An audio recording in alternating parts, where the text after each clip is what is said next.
Hi hello నమస్తే welcome to Telugu one cinema. This is Diveshri. Remake సినిమాలు చేయడంలో డైరెక్టర్ హరీష్ శంకర్ది భిన్న శైలి.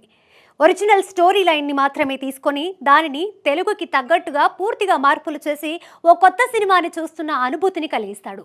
అలాంటి హరీష్ శంకర్ ఫహద్ ఫజల్ నటించిన మలయాళ బ్లాక్ బస్టర్ ఫిలిం ఆవేశంని రీమేక్ చేయడానికి సిద్ధమవుతున్నట్లు తెలుస్తోంది. హరీష్ శంకర్ దర్శకత్వంలో నటసింహం నందమూరి బాలకృష్ణ ఓ సినిమా చేయనున్నట్లు ఇటీవలే వార్తలు వచ్చాయి.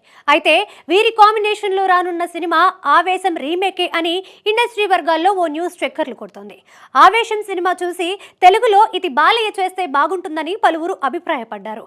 ఆ గెటప్ బాలయ్యకి పర్ఫెక్ట్ గా సెట్ అవుతుంది. పైగా ఆయన యాక్షన్ కూడా అదరగొడతాడు.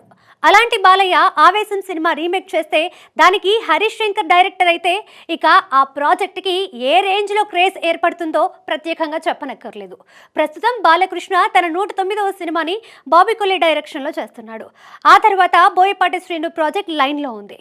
ఈ రెండు సినిమాలు పూర్తయ్యాక హరీష్ ప్రాజెక్ట్ మొదలయ్యే అవకాశం ఉంది.